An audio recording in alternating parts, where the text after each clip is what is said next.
Hello everyone, I hope you're doing well. What I wanted to discuss today has everything to do with different levels of spiritual consciousness. Specifically, we're speaking about things like the universe, the source, okay, God, divine, and you know what's even beyond source? The infinite spark of the multiverse. You know, these kinds of things. So we're going to really dive in deep into this discussion that, first of all, unfortunately, it has been a little bit diluted, and I'm not really blaming any specific person for this. This is more about just phenomena that happens, and the reason why this happens is because sometimes beings may not have a direct contact with that frequency or entity that they're contacting, and for that reason they might be giving off these impressions that haven't been set on a solid foundation.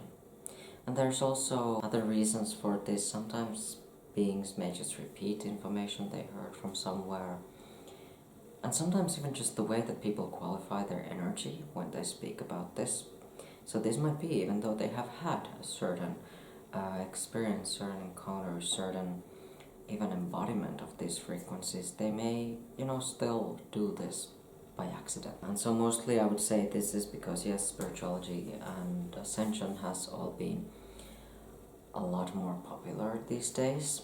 And for this reason, because a lot of people are finding this information, it's then sort of getting new meanings and new faces, and it's also getting, I would say, almost like modified. Sometimes some of this information gets modified by certain people based on the frequency that they receive the intel. What we want to start off with is that the universe, the God, and the source are not the same energy. And a lot of the times, this gets sort of like an equal mark or a slash mark between them. I'm not necessarily saying that it's wrong for people to use different, names for something that they might perceive greater than them. But how, personally, I have experienced this to be different frequencies.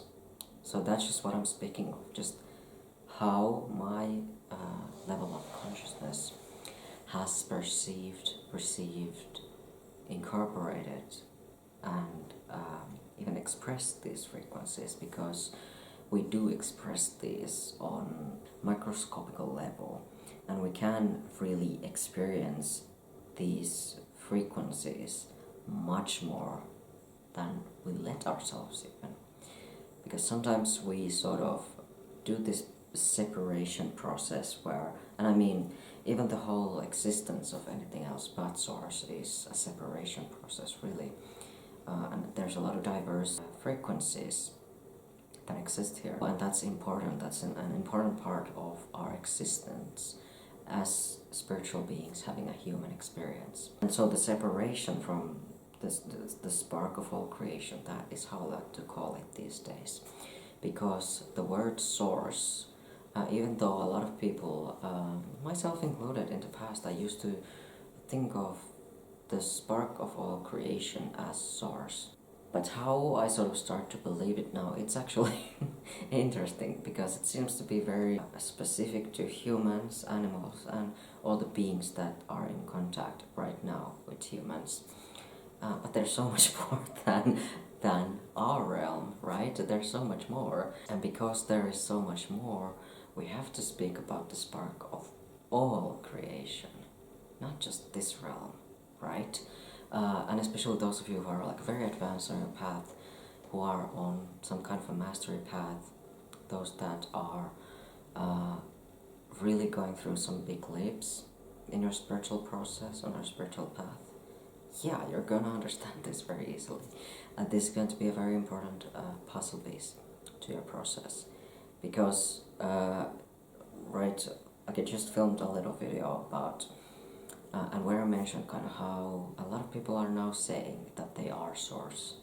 And while that can certainly be even their experience, that can be their perspective, their belief, it has sort of diluted and created this almost a paradoxical reality where there are beings who are still human, who are very human, who still have very much human condition running through them, and they're calling themselves Source, even though there's plenty of things about their human condition that is not necessarily, coming off those frequencies, right? Well, basically, to some extent, yes, it is coming from that, but it's sort of creating this sort of situation where the frequency of Source is not necessarily the same as it used to be, because a lot less people use that word, and so it hasn't become conditioned with certain levels of human conditioning.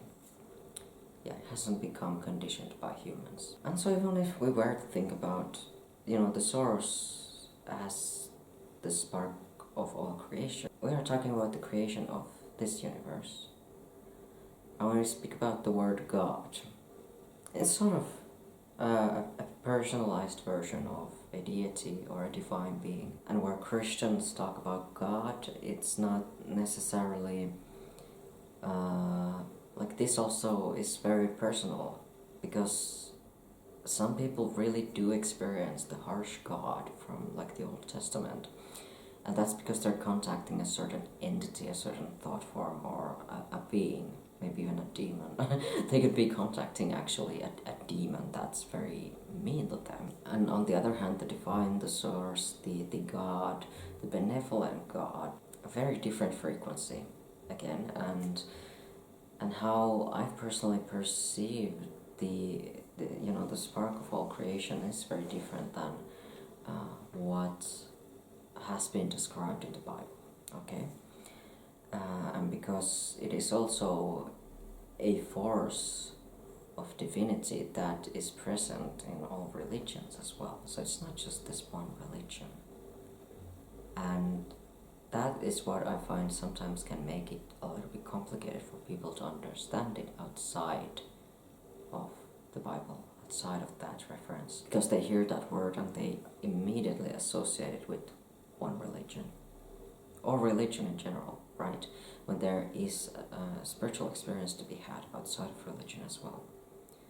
And usually religion is what will create dogma, what will create certain rules and limitations as to what they might perceive as divine, or what they might perceive as, ideal human, whatever. And I found there is also a bit of an issue when we start to create an ideal human based on these old texts. And I find that really is where maybe these leaders of these religions went off track a little bit, because they start to apply these spiritual principles to a certain extent, and these very idealized guidelines to humanity, and they try to solve the mystery of being human by simply spiritual practices. And that would lead to another interesting viewpoint that I'm receiving right now. Is sometimes people put science and spirituality like at a spectrum that's where it's like opposite.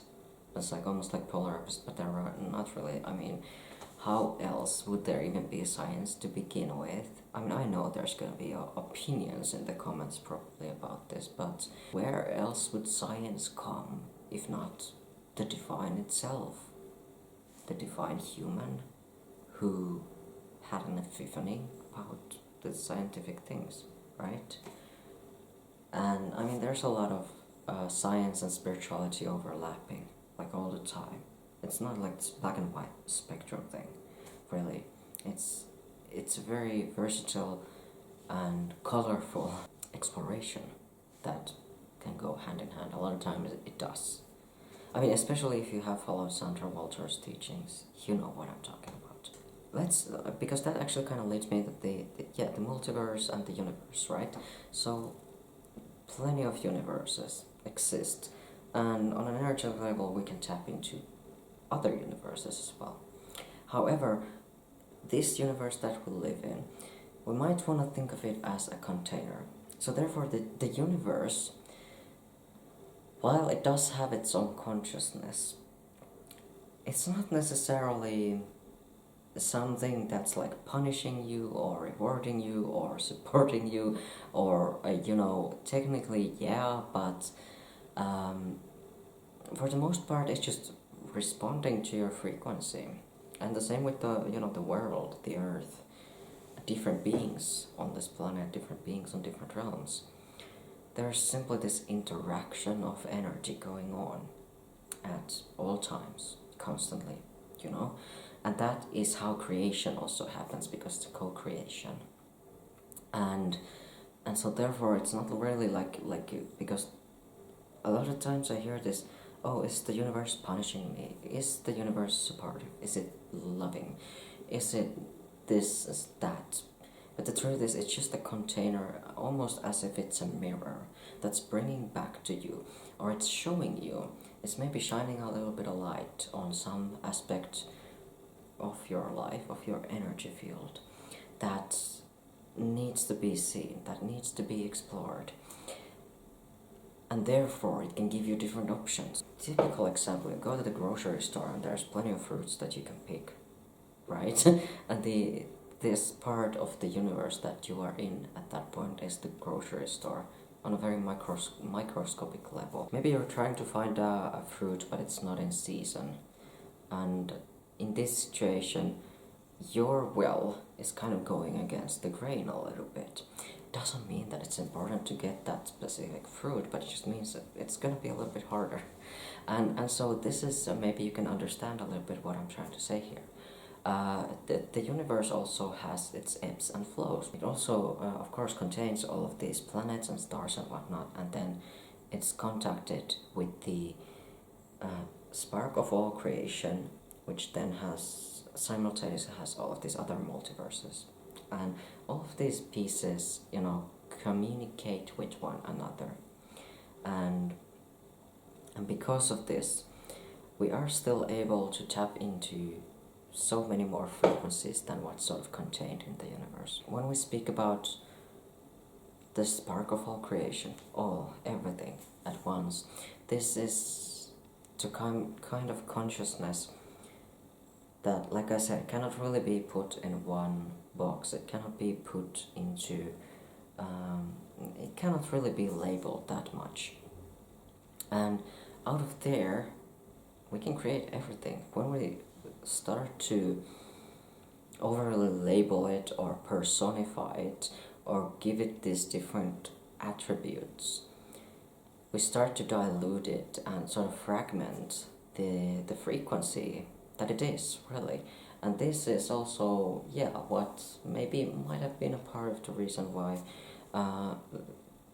connecting to source does not feel the same as it used to, because we have given it much more awareness and therefore many more qualities. And like I said, personified deity, that is very personified. That is a much more closer to us than the source is, actually, or the spark of all creation. So even though we are one, we are unified with that, and all is one, eventually and essentially all is one. Personified deity is a lot closer to us. And when we speak about personified deity, you can think of, for example, all pagan religions, and even, the God that Christ speaks to. Because God is able to respond back in such a verbal way, as the Bible is saying. And here's the thing, when we learn through energy, like I said, this is it's a calibration, and it's a transmission of frequencies between ourselves and what we're contacting. And that's why the energetic process, it's a translation process, and therefore it isn't always like this. We get like very easy to understand words or phrases or sentences from these higher frequencies. So even though the energy is very fast paced and it's very high frequency, we're going to need to be there to translate it or just dissolve the ego altogether. And yeah, once again, coming back to that personified deity, because it is at our oversoul level, yeah, our oversoul is very much close to this personified deity frequency. And I think that's the most important things for, humans, especially those of us that are ascending, even if we are starseeds, it's important to really understand that because the reason why it's so relevant is because it's easier for our consciousness most of the time to relate to that and to connect to that, because it's still like at a fairly easy to reach frequency compared to imagine just being one with all every day. Imagine just being everything at once all the time. That would take a toll on your body, it would take a toll on your vehicle, and it might be really disorientating to your psyche. And yeah, it would take some very